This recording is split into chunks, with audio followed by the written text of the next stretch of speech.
You fleeing the Darkspawn too? Yeah, we fled in the front near Ostagar to get away from those blighted things.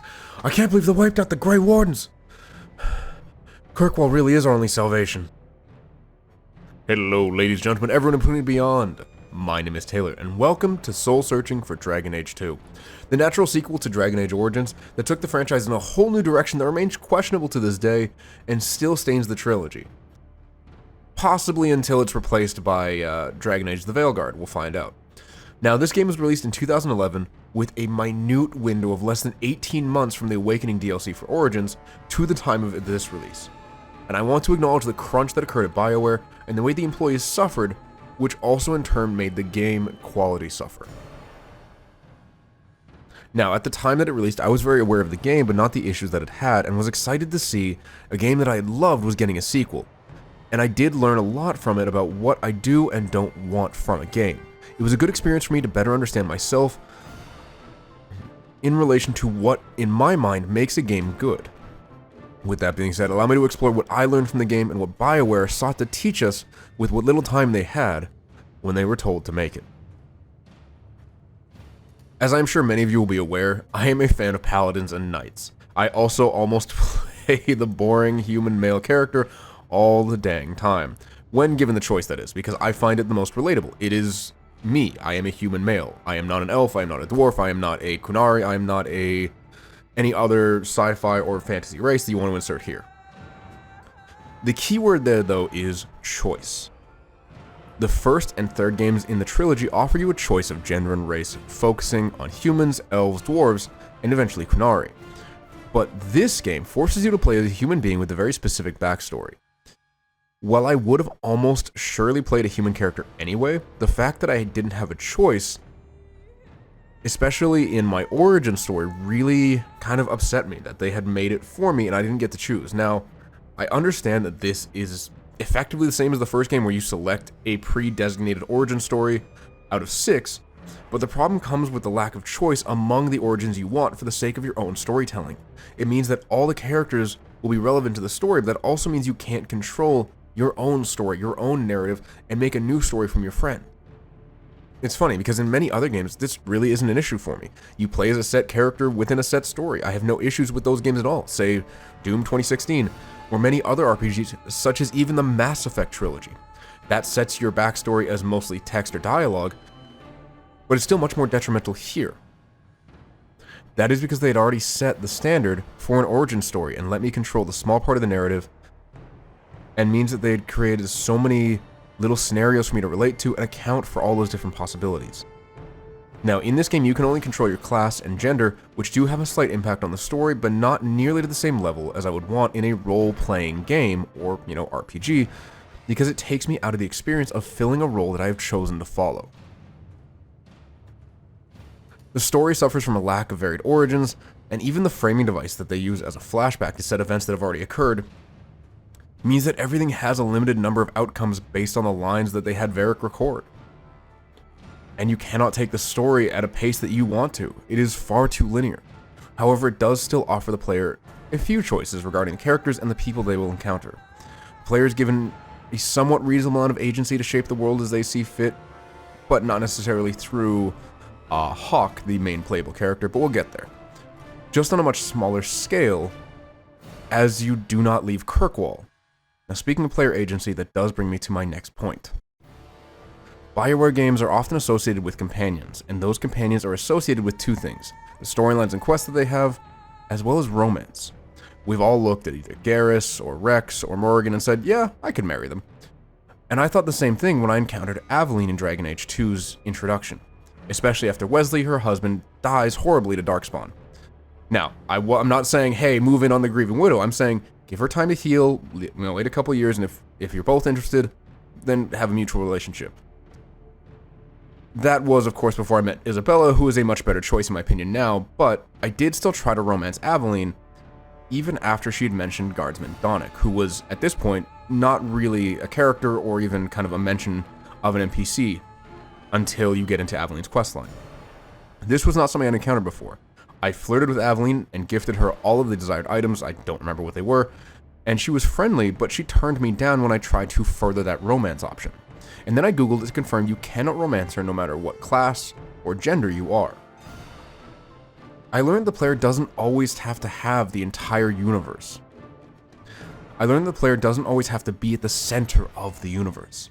They technically are in the Dragon Age trilogy, but that is for this small instance. Even though you are given romantic dialogue options, you cannot romance Aveline. I used to believe that simply being a main character meant that everyone would follow along. It does not mean they deserve that romance. It's just that in the games that I played, it didn't question the main character or tell them no. They were allowed to do whatever they wanted within reason, and if you had a character that was not a romanceable option, you were not given the option to flirt with them in the first place, or they would very much make it clear that they would turn you down because they're not interested in your character.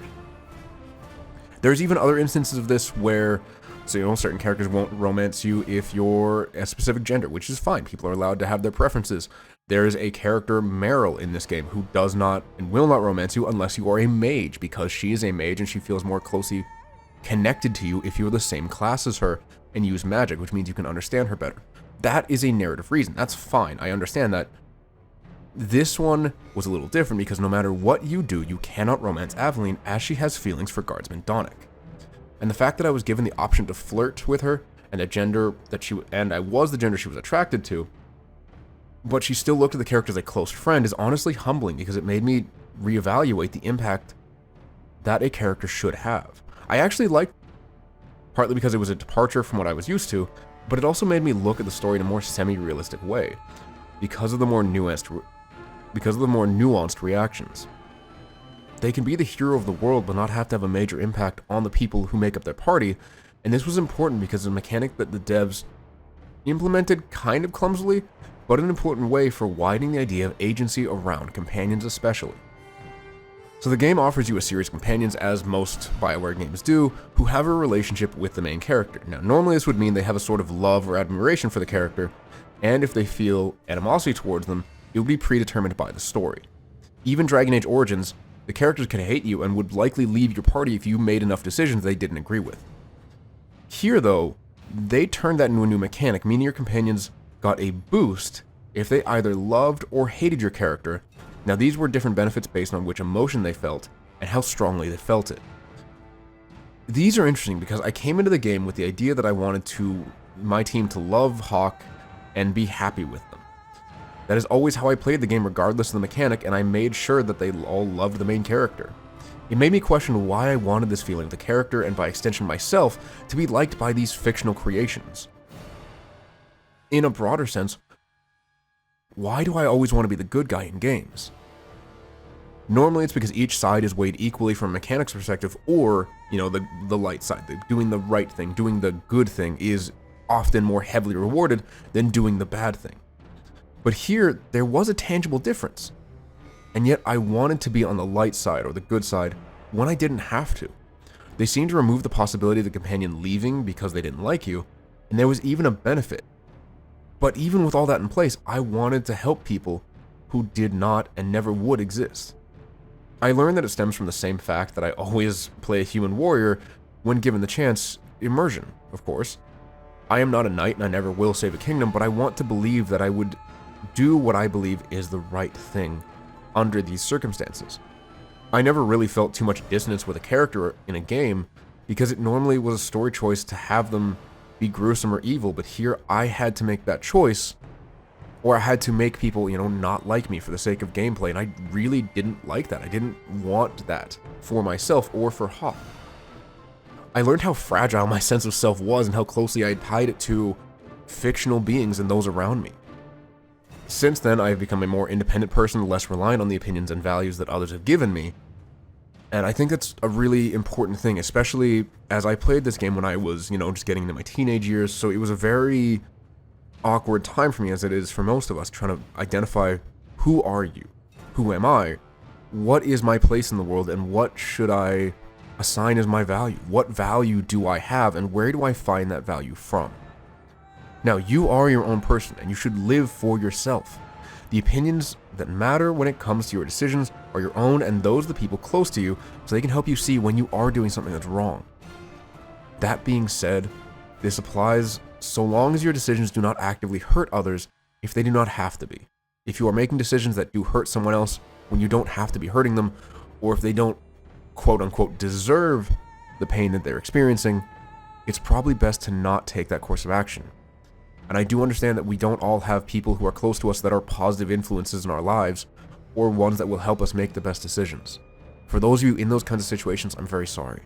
That is not something I hope you experience, and I'm genuinely hoping that one day you can find someone or a group of people that you feel close with who will help you make your life better and make you feel like you're a good person. But part of that does need to come from you. So if you are surrounded by people who put you down, who disagree with your decisions, ask yourself why. Why are they disagreeing with me? Am I seriously in the wrong? And you may be. I'm not saying every decision's a good one. But they may also just be out for themselves, and by putting you down or saying your decisions are wrong, making themselves feel better.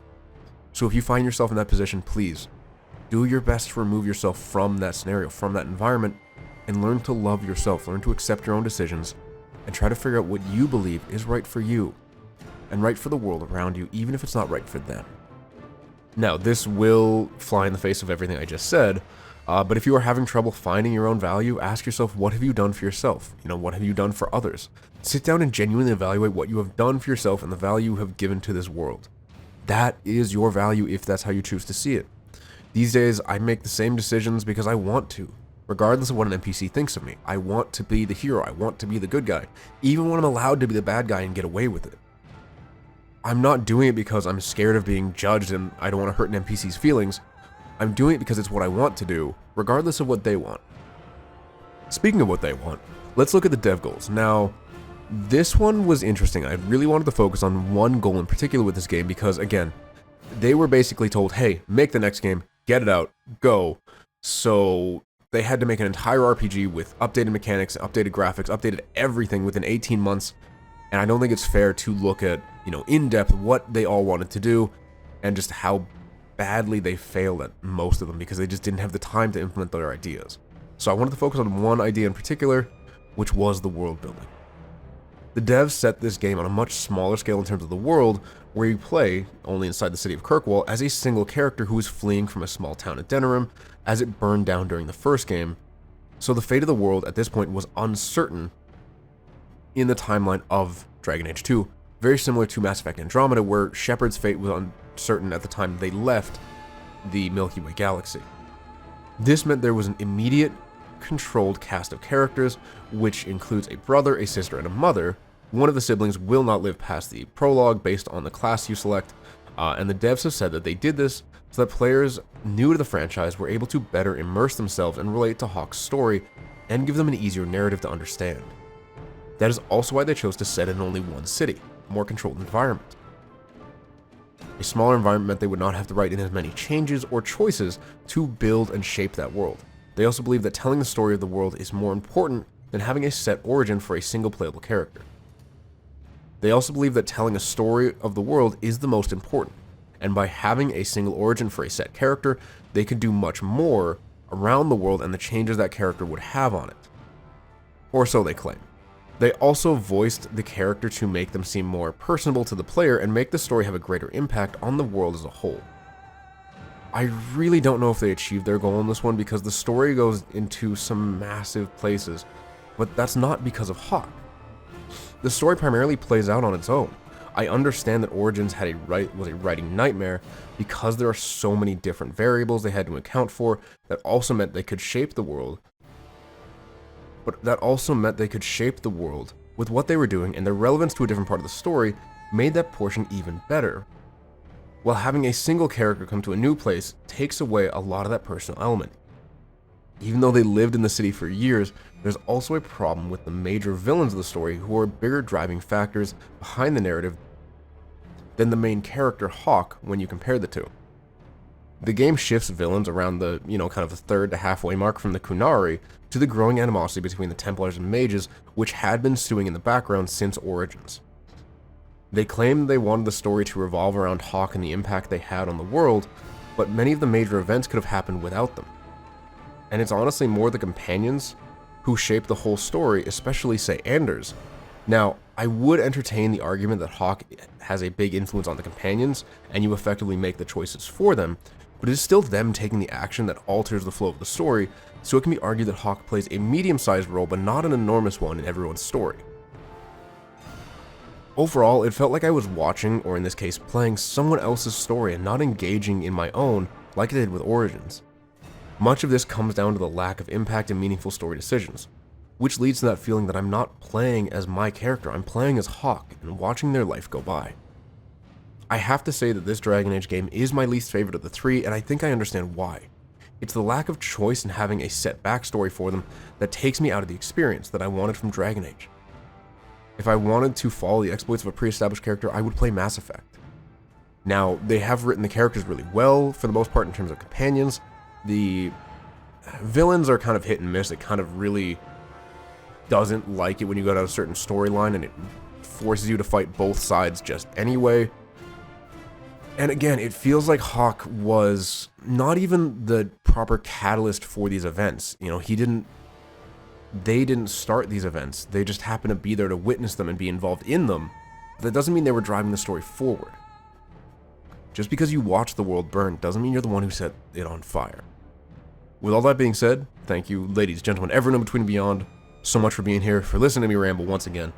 Let me know what you think of the game down below. I would love to see, your thoughts on the game. Do you have experience with it? Are you looking to play it? And how you feel it compares to the rest of the games, as well as what your thoughts are on Dragon Age the Veilguard, even though it should have just been kept as Dreadwolf or just Veilguard. You don't need the in there. Anyway, I will see you in the next one. Bye-bye.